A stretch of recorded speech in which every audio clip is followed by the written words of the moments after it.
brook burbles down the slope, bouncing off the exposed rocks and rubble in the gully, washing soil from the banks beneath the hanging tangled roots of the great deciduous trees. Newly hatched flies weave and gyrate in the cool sunlight above the little pools and backwaters that gather beneath and behind the waterfalls. The exposed rocks are picked by smooth circular potholes, worn by the swirling stones caught in the infrequent floods. At present, though, the stream is flowing with gentle splashes and gurgles through the V-shaped cleft in the soil and downwards through the wooded hillside towards the distant plains.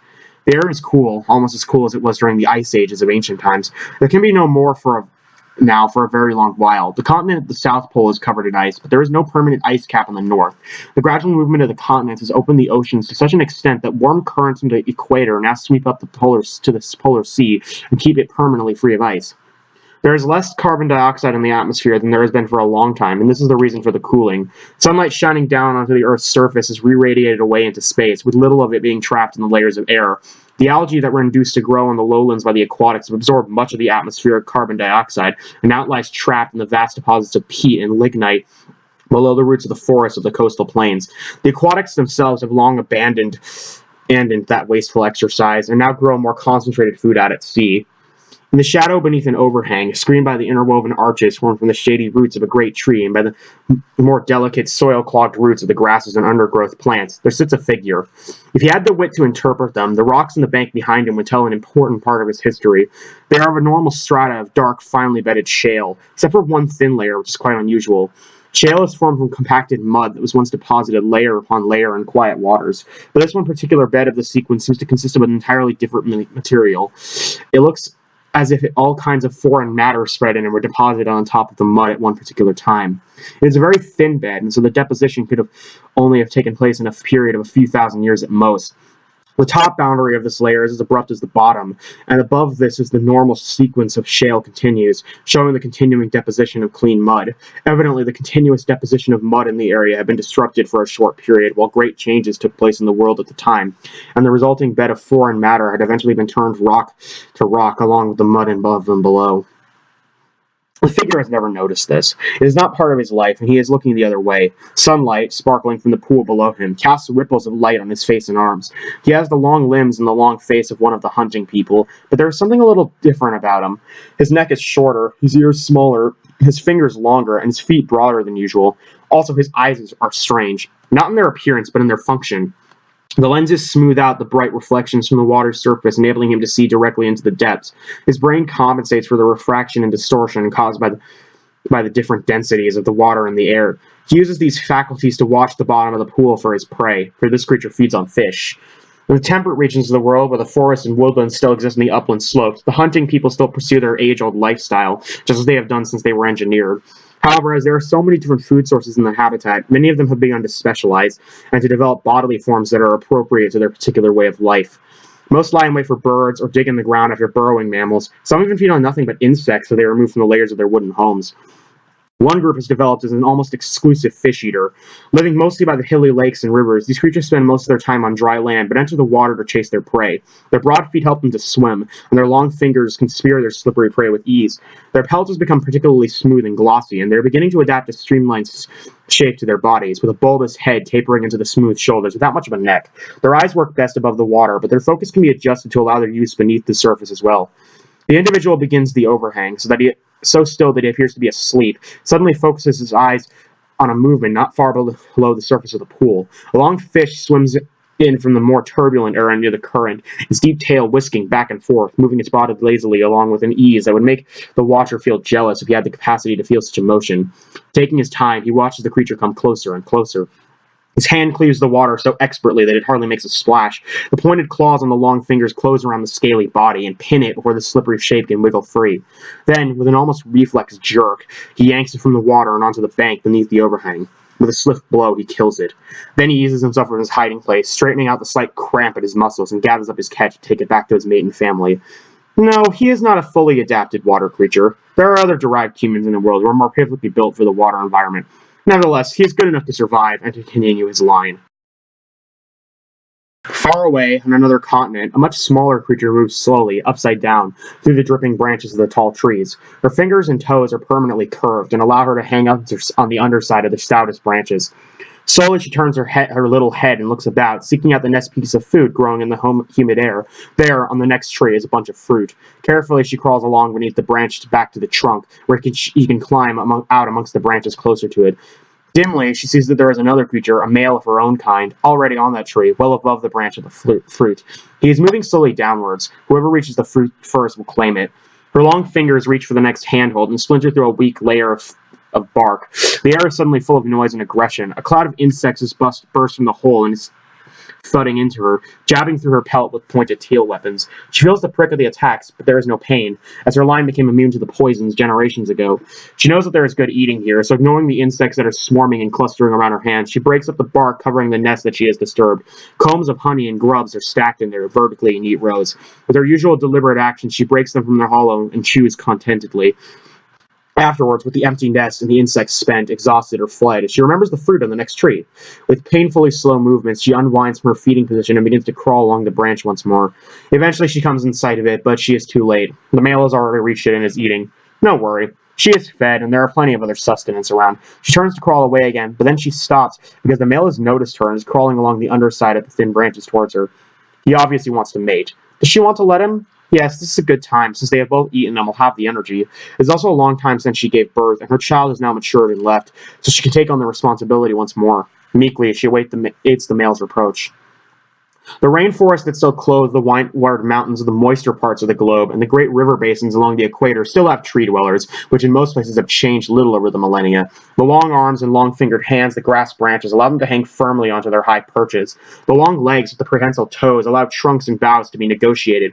The weak intellect that knows only about food and mating, and about those only enough to survive the satisfy the basic drive for existence, allows the creature to survive. Food has always existed here, and seemingly will do so forever. Therefore, the tree dwellers have no need to change, unlike the creatures indigenous to the other habitats of the world. The only change has occurred in the pace of their lives. Right? With no enemies, the tree dwellers in many areas have become slow and ponderous, moving sluggishly from one meal to the next, from one mate to another. There's no strife, either with one another or with different types of creature. Perhaps someday, when something unforeseen comes away and takes the forest, then perhaps the tree dwellers will alter. That is, if they still have the genetic capacity for adaptation, if they have not lost the inheritability through long periods of stasis and inbreeding. Any change to the environment, however, will not take place for a long time yet.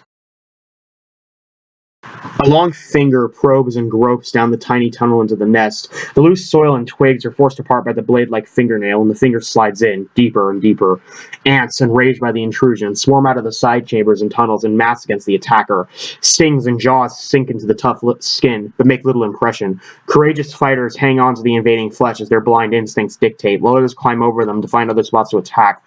Soon the whole finger is a clump of swarming defenders. Up above, the ant-man has gauged that enough time has elapsed and pulls his hand with its long finger from the nest. It is a mass of black ants. He has judged the timing correctly, just enough for the ants to attack his finger in sufficient numbers, but not enough for them to abandon the defense as useless. He did not feel the assault on his finger, since it has no nerves that would detect pain. The whole finger, with its attached ants, goes into his mouth and is then withdrawn slowly, his tiny teeth scraping the insects in the skin. He swallows the ants, a number of which saw the danger in time and abandoned the finger and are now crawling over his face. This does not trouble him. He can close off his nostrils and eyes as they come close, and when his mouth is empty, he wipes them from his face with the back of his hand and long tongue. He turns back slowly to the nest. With the huge claws on two of his fingers, though that were once called the thumb and index finger, he rips the covering off another part of the nest. Patiently, he waits for the defenders to swarm up once more, and inserts his long middle finger again into one of the passages. He is a rather solitary creature. The ants that he eats are highly nutritious, but it takes a great deal of them to make a meal, so a single anthill could hardly sustain two ant-men. His movements are also very slow and deliberate. He has no natural enemies, although he evolved at the same time as many of his cousins developed into hunting, flesh-eating types. His defense is in the food that he eats. He is immune to the poisons of the formic acid in the ant's stings, but his body does not break them down. Instead, it redeposits them in his tissues, making his flesh unpalatable to any meat eater. His fine black fur has a glaring white stripe across the back and down the legs. Any meat eater that sees this striking pattern realizes that its owner is not good to eat. Once upon a time, millions of years ago, there were other animals that pursued this very way of life. They inhabited all the continents, but each place had its own unrelated species.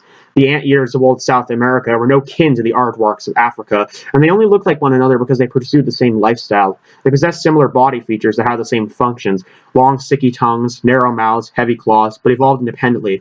Likewise, neither of these animals were related to the marsupial numbat of Australia, an ant-eating animal of similar appearance. The whole concept of the same shapes cropping up in unrelated animals that lived in the same way was what zoologists once termed convergent evolution. Now all the anteaters, aardvarks, and the numbats have been extinct for 3 million years. Yet their food has remained. There are still ants and termites all over the world. It is the way of nature that if a food supply exists, then a creature will evolve to exploit it, usually emerging from a group of fairly unspecialized animals. In this case, the most unspecialized animals around were the humans, genetically engineered to live on a wide range of food in the temperate woodlands. Consequently, over the last few million years, these omnivores have developed, under the natural influences of selection, to become specialized feeders in various different environments present. One group has evolved into the anteaters. The sun burns blisteringly down, baking all the landscape and beating up from the sharp, naked rocks and pockets of dry dust that lie between them. All is yellow and gray, and no plants are to be seen anywhere. In a wadi, a gushing torrent in the distant rain season, but now a parched gully, the sand lies deep and barren. The only sound is the distant hum of the wind and the constant hiss of sand as it is blasted against the rocks and swirled about in the hollows. The monotony is broken by the faint scrabbling sound as a brown lizard scuttles amongst the loose stones and vanishes into their shadows. Then all is stillness again. Few things venture out into killing eat in the dryness of the desert noon. Yet in the distance something large is moving, and moving quite swiftly too. Its legs and arms are long and thin, and the head seems inordinately large, covered in white hair and surmounted by a pair of huge ears. It looks like one of the hivers, but it is traveling and hunting alone. It is, in fact, one of the hunters that have developed and adapted to the harsh conditions of the desert runner. His long strides take him swiftly across the scorching wadi and into the sharp blackness of the rock shadow at the other side. There he rests, looking out at the dazzling sand with his polarized, dark-lensed eyes. He sees things only in black and white, as the rod cells of his eye have developed at the expense of the cones, increasing his distant and night vision.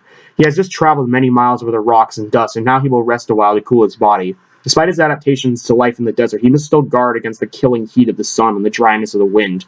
The fatty hump behind his neck is almost depleted, the store of fat having been turned to energy. Nevertheless, he knows he will soon reach a fertile spot where its stores can be replenished. The hump is only one adaptation to the dry heat of the desert. Greatly enhanced kidneys distill and use every drop of water that enters the body. Waste heat is radiated from the body by means of the great bat-like ears, acting as heat exchangers, and the long, thin legs that give a very large surface area for mass of the body. These are necessary since no sweat exudes from the skin. All water is saved. The ears, eyes, and nostrils have thick folds of skin that can close them off and keep out sand and dust when the winds get too high. The sun is now past its zenith, and the black desert shadows are lengthening. Rested now, the desert runner creeps out to continue his journey. The first part of his travel was over sand, where he used his long legs, with their light, elongated foot bones powered by the concentration of muscles in the thigh. Now his way takes him over naked rock, so his passage is slower, using his long toes and gripping fingers to find purchase in the cracks and joints of the hot, crumbly stone. As the sun descends into the dusty haze of the evening, his goal is in sight. The hive looks like one of the rocky hills that surround it. Its vast roof slabs look just like the horizontal strata of the surrounding rocks, and the black entrances just like the wind-blasted caves of the dusty crags. Just as desert-living animals evolved along the lines of desert animals, the desert cities of the hivers developed along the lines of their habitats. The vast thick roofs paralleled the flat stones that absorbed the heat of the sun and protected the creatures that existed underneath. The tunnels burrowed deep into the earth, cool by day and insulated from the bitter cold of the night. Water was gathered by vast dew traps in the surrounding sands, and food was gathered from wide areas and brought swiftly to the cities by the foraging teams. The desert runner will spend some time here. The hivers eat only plants, while he eats only animals, so they will not conflict with one another. The moisture that is generated in and around a hive and the food stored within attracts all kinds of insects, reptiles, and small mammals which the desert runner will hunt, while the hivers, with completely different nutritional requirements, will tolerate his presence. A huge mound of fur-covered flesh, an indistinct lump in the luxuriant undergrowth, pushes its way through the bracken and brambles. It makes contented burbling noises to itself as it goes. Insects, small mammals, and birds burst from the cover to get out of the path of the great creature as it crunches slowly through the greenery. It is quite harmless, but its immense weight causes a great deal of damage as it passes. It stops by a tree and looks slowly upwards. There are appetizing fresh green leaves up there. Using its forelimbs against the trunk, it slowly pulls itself upright. Now it begins to look more like a human being, to be precise, the tundra-dwelling human being that was its distant ancestor. From the bushes beyond, a number of other creatures stop feeding and move out of the way. They are also descendants of the tundra-dwellers and have grown large, but not nearly as big as this creature, nor have they changed much in the last million years or so. They still produce the huge quantities of superfluous fat and are still infested by the tiny parasites that live on the excess. The tundra dwellers that adapted to the woodland life did so very successfully. Their heavy bodies were well supplied by the voluminous plant life of the habitat. Evolution had produced the right shapes by trial and error. Man copied them, and evolution took the copies and modified them further. If these big creatures have a parallel, a convergence with any creature from the fossil past, it would be the giant ground sloths of ancient South America. Like these, firstly, they developed successfully, even with their great bulk and sluggish habits, because there was the food supply to sustain them, and they had no natural enemies. Secondly, they spend most of their time on all fours, so that their bulk can be well supported. But they can also rise to their hind legs to feed from tall trees. And thirdly, they have become about 3 times as tall, and so about 10 times as heavy as their ancient ancestors. Like the giant ground sloths, too, they are succumbing to a newly evolving predator. The hunters have been evolving into many specialized types, each one hunting a specific type of prey. Some hunt birds, some hunt small mammals, some hunt fish. One, however, has evolved to hunt the descendants of the big tundra dwellers. The spike-tooth is larger and heavier than the other hunters, not needing stealth or speed for its hunting since its prey is large and slow-moving. What it does need, however, is a specialized killing weapon, and this it possesses in the shape of its front teeth. Amongst the traditional carnivorous mammals, of which there are only a few small species left, the killing teeth were normally the pointed canines. In the extreme types, like the saber-toothed cats, they developed into long, slashing blades that were able to penetrate the thick hides of very large animals. In the spiked tooth, the weapons have developed instead from the incisor teeth at the front. Rather like the only remaining teeth of the parasites, it also feed on the flesh of the descendants of the tundra dwellers. The spiked tooth's mouth is very large, allowing its jaw to drop clear of the upper teeth so that they can be wielded efficiently. The hands are large and powerful, with strong fingernails that allow the spiked tooth to hang onto the fur of the sloth man while it stabs at the neck, or onto the fatty rolls of the parasite host while it slashes its way through the blubber. This may seem like cannibalism, since both predator and prey are descended from human beings, but their common ancestor existed so far back in time that the creatures involved now comprise entirely different species. The preying of one upon the other is merely the natural result of the development of a stable ecological system. The sloth man munches placidly at the leaves and twigs, unaware of the approaching danger. Away below him in the undergrowth, the parasite hosts have already left, their dim wits sensing the approaching of a pair of spike tooths. If the distant crashing caused by their lumbering flight through the thickets causes any concern to the sloth man, he does not react to it. He does not react at all until the familiar form of a spike tooth steps out from the shade of the forest, and he suddenly recognizes the shape and smell. Slowly, he turns away from the tree, turning his back on the enemy, and begins to descend on all fours. The first spike tooth, less experienced than the other, leaps for the broad back, hooks onto the long fur, and throws up his head and drops his jaw ready for the strike. This is a mistake, as it enables the sloth man to use his only weapon, his weight. He slowly topples backwards while the attacking spike tooth tries frantically to untangle his claws from the fur. Remorselessly, the attacker is pressed back down into the bracken and the soil of the forest floor, and the sloth man led spread-eagled on his back with his enemy crushed to death beneath him. However, this makes him vulnerable to the spike-tooth's mate. She now leaps upon the unprotected chest and plunges her long killing incisors into the slothman's neck. The kill is a success, which is all she knows. There is no grief for her dead mate. Spike-tooth has evolved so far from the original human state that she feels no emotion at all.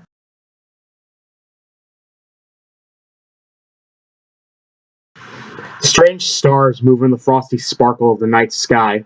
The eternal star patterns themselves have moved little in 5 million years, but now there are new stars superimposed upon them, and these stars are in a gentle, continual motion. They are ignored by the creatures below, who do not appreciate what profound changes are about to be inflicted upon their world. The sluggish beings in the trees of the forest can comprehend nothing higher than the tops of the trees that they inhabit, nor do they need to, all their food existing to hand in their own environment. Nothing outside can have any effect on them. Out in the vast deserts, members of the few huge hives that are left continue their lives in the familiar mechanical way. Permanently managed manned foraging and gathering routes reach out, tentacle-like, from the massive hubs that consist of labyrinthine subterranean bunkers, all swarming with ordered and predestined life. Amongst these millions of individuals, there is not one mind that can comprehend the heavens, let alone the significance of new moving stars. The decadent parasites, embedded in the fat layers of the grotesquely misshapen hosts, care nothing beyond their host's continuing survival, and their hosts are mere eating machines, dumbly eating, eating, eating. The swift hunters, specialized for catching birds, small mammals, fish, or even the parasites' hosts, may wonder about the movements in the night skies above them, but they have not the wit to imagine that these events could possibly have any effect on them. Out in the oceans, the teeming aquatics know little of what happens above their watery ceiling. They can hardly comprehend the existence of life on land, let alone the nature of the stars in the sky. Only possessors of the hereditary memory could have understood, but these have been extinct for millennia. Their religious refusal to use the knowledge that they all possessed meant that they could do nothing to help themselves to improve their situation. When natural conditions changed, they refused to change as well. The Earth's magnetic field reversed, continents moved, and changing sea levels cut off migration routes. Rivers changed their courses, volcanoes threw up new barriers, and climates altered from year to year. Creatures of lesser wit and no knowledge of the past survived these upheavals, which continued disasters on a local scale, but merely inconveniences on a global one. However, amongst those with memory, the changing conditions took their local environment further and further away from what they knew or remembered, and eventually, rather than change with it, they perished. The coniferous forest is black and silent in the night. Hunters lie huddled, asleep. The trees jut up black spikes into the sparkling sky, the sky in which there are now, for the first time in 5 million years, slowly moving particles of light. Overhead, a star, one of the new moving ones, is glowing brighter than the rest. It expands and descends in a gentle arc across the sky, stringing behind it a failing trail of gloating mist. A shock of thunder eventually sweeps across the surface of the land beneath its path, rousing the birds from their trees and shaking awake the startled hunters on the ground. The glowing descent is now accompanied by blasts of fire as if its course is altered. Then through the dazzling incandescence can be seen the vague shape of some kind of vessel. It slows, and directly beneath it, a descending waft of hot air becomes a searing blast that incinerates trees and undergrowth in a spreading circle. The vessel sinks into the boil of smoke and flame that is produced, and very lightly it just touches the ground. The Earth's long period of innocence is over. Decades later, the moving stars look down upon an altered countryside. At night, the landscape glows. Buildings, the likes of which have not been seen on Earth for 5 million years, have appeared everywhere, but they are not like the structures of old. They are more like compact domes or sealed cylinders and boxes, under pressure so that nothing of the natural planet can get in or their contents get out. What has happened? For 5 million years since the extinction of technological man, the Earth has remained a reasonably natural place. Granted, it has changed with the enlarging and shrinking of ice caps, the rising and falling of sea levels, the reversal of the magnetic field, the creation of new mountain and volcanic island change, the minuscule movements of the continents, the replacement of forest by grassland or grassland by desert or desert by forest. But these changes have taken place within the incomprehensible slowness of the creep of natural processes. The only unnatural large-scale change has been the covering of the lowlands with algal mats for a time, but this also took many thousands of years to establish, and many thousands of years to disappear once more. This is something different. In less than 100 years since the coming of the lights in the sky, the world has been altered out of all recognition. It would now be difficult to find a place on Earth that still had its natural vegetation. Everywhere is covered by building. The first were brought down from above, but later they were made from the materials of Earth itself. The carbon of the buried and fossilized algal mats was ripped up and used as fuel for all this change, and the minerals were gouged from the mountains and rendered down to make the great structures. Even the oceans are partially covered. Huge rafts of floating cities, totally enclosed against the water and air alike, mass on the surface of the waters. Yet the builders, the occupants, the new masters, are never seen. They are so intolerant of conditions on the Earth's surface that they cannot expose themselves to it, so they remained in their sealed boxes. When they do venture forth, it is only in pressurized suits that disguise their true forms, confusing even the basic shapes of their suits by instruments and appendages that enable them to carry out some function. It is difficult to realize that these beings have merely come home. Their ancestors left 5 million years ago in the great starships to seek out and colonize new worlds and other star systems. In order to build their ships, they drew upon the newly developed science of genetic engineering, creating beings that could live and work in space for the construction, and beings that could live and work in the oceans for the provisioning. They took the knowledge of genetic engineering with them on their journey. Far away from the Earth, they found new planets, one that could support life. However, the life these planets could support was not the life of Earth, so from the offspring of the space travelers, new beings were engineered, ones that were able to breathe unfamiliar gas mixtures, subsist on the novel products of the new planetary surfaces, withstand the new forces of gravity, and function under wildly different atmospheric pressures than those to which their parents were accustomed. Eventually, these new creatures created their own civilizations on the far planets, but so great were the distances between them that they could never communicate with one another, and the development of each of the colonies proceeded independently. Most found conditions too harsh and perished. Some, however, established themselves and flourished. Eventually, a vastly different civilization consisting of totally different creatures, and therefore based on unimaginable social and moral considerations, resumed exploration of the galaxy. On their travels, they met up with the other successful colonies, so completely changed that neither recognized each other as the cousin. Now they have returned to Earth. Whether or not they recognize it as the planet from which their ancestors came is doubtful. If their bodies have changed totally, then so much more of their minds. It would be impossible for a mere earthbound imagination to understand the motives for their exploration, their attitudes to the life forms they have found, or their long-term intentions. However, the results of their exploration are easy to see. The planet's land surface has been changed beyond repair. Everywhere are the pressure-shelled settlements. The natural vegetation has been stripped away to be used as raw materials for some process, and new gas mixtures are being generated and emitted from the factories, producing an altered atmosphere. A different people, using a different tongue, would call the process terraforming. The animal life has suffered terribly at their hands as well. The spread of the new buildings and the destruction of the natural forests and vegetation and the altering of the atmosphere, most animals have perished. A few of the larger ones have been taken and used. The science of genetic engineering has been brought into play once more, and any likely-looking animal has been altered to suit the newcomers' purposes.